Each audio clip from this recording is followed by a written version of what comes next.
Hi everyone, I am Ram Bhatt, junior associate, state bank of India. आज दिन भर बहुत सारे मैसेजेस मुझे आए कि सर आज हमारा आरआरबी क्लर्क का जो पेपर है वो ओवर हो चुका है और अब इन रिमेनिंग डेज में हम आरआरबी पीओ मेंस और आरआरबी क्लर्क मेंस की प्रिपरेशन कैसे करें। सेकंड पॉइंट कि सर हमारा आरआरबी पीओ और क्लर्क का रिजल्ट कब आएगा। और थर्ड पॉइंट कि सर आज हमने आरआरबी क्लर्क में 70 बनाए, 72 बनाए, 75 बनाए हैं, हमारा रिजल्ट क्लियर होगा कि नहीं, हमको मेंस की प्रिपरेशन करनी चाहिए कि नहीं। तो ये 3 टाइप के मैसेज बहुत सारे आए। खैर आज मैं बहुत बिजी था, आज हमारी मीटिंग्स थी कुछ ऑफिस की, इसलिए मैं दिन भर बिजी रहा। अभी क्या है कि रात के 2 बज रहे हैं, ठीक है। और आप लोग के लिए, क्योंकि आज मुझे कम से कम अप्रॉक्स 50 to 60 लोगों ने मैसेज किया हुआ है और मुझे ऐसा लगा कि आज सब लोग घबराए हुए हैं, मेंस के लिए कैसे प्रिपरेशन करना है ये बताना ज़रूरी है, इसलिए ये वीडियो बनाया जा रहा है। रिज़ल्ट जो है वो आपका लास्ट ऑफ अगस्त में आ जाने वाला है। 25 अगस्त से लेकर 31 अगस्त के बीच में आपका रिज़ल्ट ज़रूर डिक्लेयर कर दिया जाएगा, इससे पहले भी डिक्लेयर किया जा सकता है।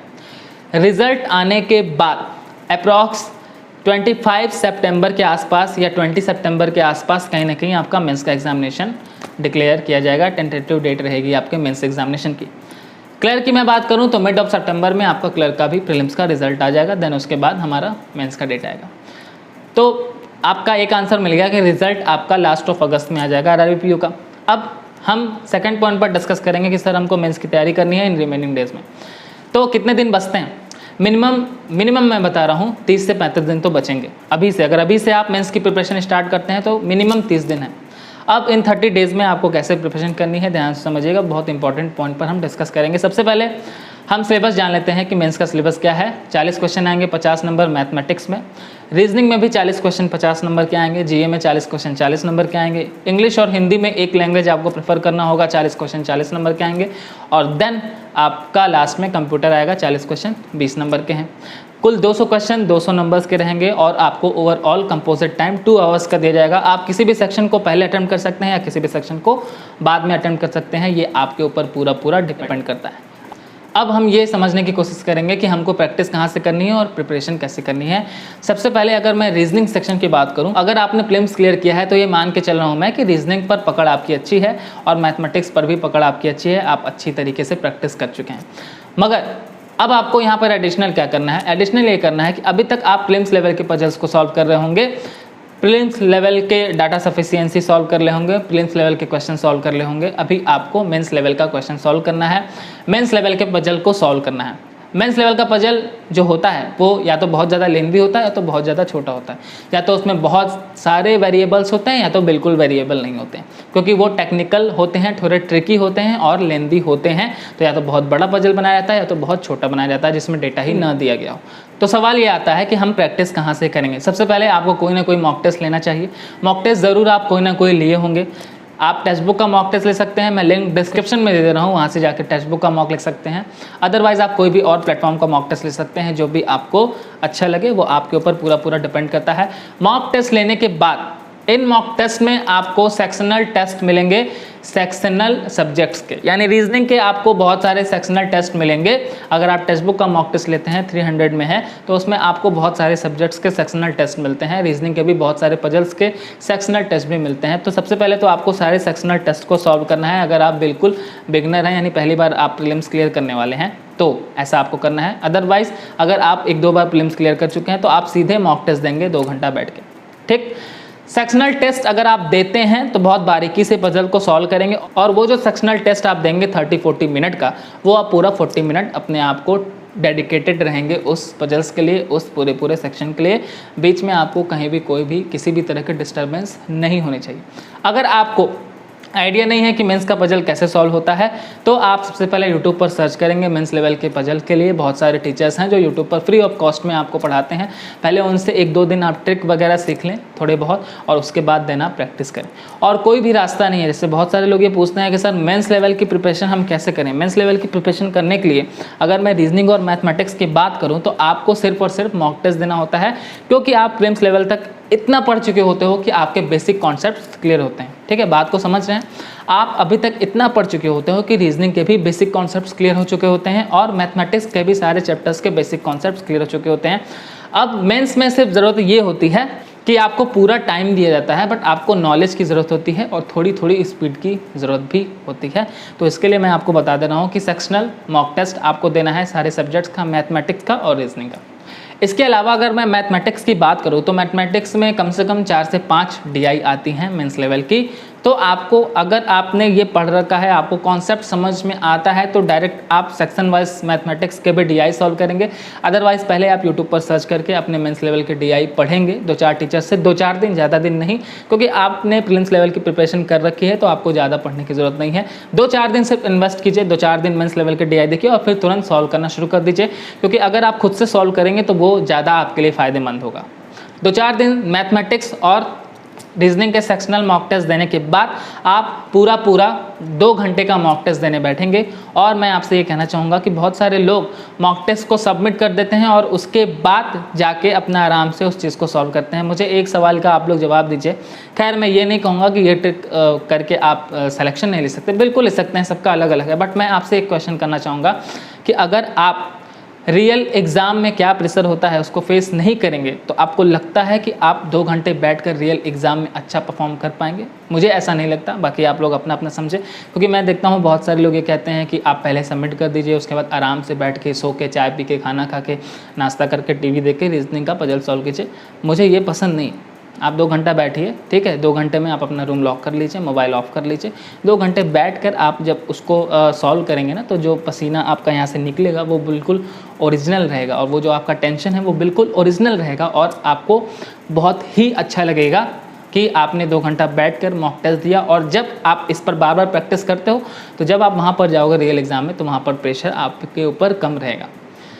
एक चीज़ मैं आपको बताना चाहूँगा कि मैं धीरे थोड़ा इसलिए बोल रहा हूँ क्योंकि क्या है कि अभी घर में सब लोग सो रहे हैं, तो इसलिए मैं थोड़ा आराम से बोल रहा हूँ ताकि किसी को भी डिस्टर्ब ना हो। तो समझने की थोड़ी थोड़ी आप कोशिश करेंगे। मैथ रीजनिंग का आई होप कि आपको समझ में आ गया होगा कि आपको कुछ नहीं करना है, सिर्फ सेक्शनल मॉक टेस्ट देना है। देखिए सबसे पहले तो पढ़ लेना है 2-4 दिन, अगर आपको कॉन्सेप्ट्स नहीं मालूम है। देन उसके बाद सेक्शनल देना है 2-4 दिन। सेक्शनल देने के बाद मेंस का मॉक टेस्ट देना है। अब हम बात करेंगे जीए की, हिंदी की और कंप्यूटर की। इंग्लिश के लिए हमने सेपरेट वीडियो बना रखी है, लिंक डिस्क्रिप्शन में दे दूँगा, जाकर देख लीजिए। हिंदी के लिए आपको क्या करना है? हिंदी के लिए कोई बुक खरीदने की ज़रूरत नहीं है, ध्यान से समझिएगा।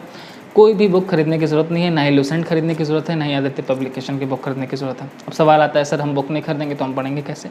देखिए जो बैंक का हिंदी का सिलेबस है, ठीक है, वो क्या है, वो बुक से काफ़ी अलग है। यानी जैसे हम इंग्लिश में स्पॉटिंग एरर करते हैं, रीअरेंजमेंट करते हैं, पैसेज करते हैं, सेम एज इट हिंदी में भी आता है आरआरबी पीओ में और आरआरबी क्लर्क में। उसके लिए किसी भी बुक की ज़रूरत नहीं है, उसके लिए सिर्फ और सिर्फ प्रैक्टिस करने की ज़रूरत है। प्रैक्टिस आप कहाँ से करेंगे? सेम एज इट हिंदी के भी 40 क्वेश्चन आप सेक्शनल देंगे और जो आप रियल मॉक टेस्ट में देते हैं वो देंगे। पर सेक्शनल मॉक टेस्ट देने के बाद उसके हर आंसर को आप एनालाइज करेंगे। देखिए आप लोग से मैं ये चीज़ कहना चाहूँगा कि जब आप कोई भी चीज़ अटेम्प्ट करते हो उसके बाद आप उसको एनालाइज ज़रूर किया करिए, बहुत बारीकी से और बहुत ध्यान से। एनालाइज करने से आपको ये समझ में आता है कि आप क्या चीज़ अटेम्प्ट कर पा रहे हो, क्या चीज़ आप छोड़ रहे हो, क्या चीज़ आपको समझ में आया, क्या चीज़ आपको नहीं समझ में आया, क्या चीज़ आपने गलत किया, क्या चीज़ आपने सही किया, और उसके बाद धीरे धीरे आप इम्प्रूवमेंट करने लगते हो। जैसे कि अगर सपोज़ करो कि एक दिन अगर आप मेंस का मॉक टेस्ट दे रहे हो तो पूरा एक दिन या उसका अगला 1-2 दिन आप और सिर्फ उसको एनालाइज करो, हर एक क्वेश्चन को सॉल्व करने की कोशिश करो, दोस्तों से डिस्कस करो, टीचर से डिस्कस करो, ठीक है, इन सब से डिस्कस करके उस कॉन्सेप्ट्स को क्लियर करो। समझ गए होंगे आप? ठीक, हिंदी के लिए मैंने आपको बता दिया कि आपको सेक्शनल टेस्ट देना है। दूसरा, उसके अलावा आप जब मॉक टेस्ट दे रहे हो 2 घंटे का तो उसमें भी 40 क्वेश्चन है, उसको भी आपको सॉल्व करना है। सेक्शनल टेस्ट जो भी आप दोगे, मैं बता दूं कि आपको अलग अलग प्लेटफॉर्म पे भी देना है। जैसे मान लो अगर आज आप टेक्स्ट बुक पर दे लेंगे तो कल आप अड्डा 247 पर दे लेंगे। देन उसके बाद आप अपने फ्रेंड से भी, आपके फ्रेंड्स अलग अलग प्लेटफॉर्म्स के लिए होंगे, उनसे भी शेयर करके आप क्या कर सकते हैं, मॉक टेस्ट सॉल्व कर सकते हैं, सेक्शनल टेस्ट सॉल्व कर सकते हैं। अब मैं बात करूँगा कंप्यूटर की। कंप्यूटर के लिए आपको 2 बुक मैं प्रेफर करूँगा, पहला परीक्षा मंथन, दूसरा अरिहंत। दोनों को लेके आइए और पूरा पढ़ डालिए। कितनी बार पढ़ेंगे? मल्टीपल टाइम्स पढ़ेंगे, 2 से 3 बार पढ़ेंगे। 2 से 3 बार पढ़ने के बाद आप कंप्यूटर के भी सेक्शनल टेस्ट देंगे और मॉक टेस्ट में जो कंप्यूटर के क्वेश्चन आते हैं उसको सॉल्व करेंगे। ये हो गया आपका कंप्यूटर का। देन उसके बाद क्या बचा? जीए बचा। जीए में बहुत लोग परेशान रहते हैं, दिन भर जीए में ही देते हैं, ट्रिब्यूट करते हैं जीए को, अच्छी बात है। बट मैं आपसे कहना चाहूँगा कि जीए आपको क्या करना है, 6 मंथ का प्रिपेयर करना है, 7 मंथ्स का प्रिपेयर करना है, 3 मंथ्स का भी आप प्रिपेयर कर सकते हैं, 4 मंथ्स का भी प्रिपेयर कर सकते हैं। बट अगर आप रिस्क नहीं लेना चाहते हैं तो 6 महीने का प्रिपेयर कीजिए, आपके लिए ज़्यादा बेनिफिट होगा। यानी आप जनवरी से स्टार्ट कर सकते हैं या फरवरी से स्टार्ट कर सकते हैं, ठीक रहेगा।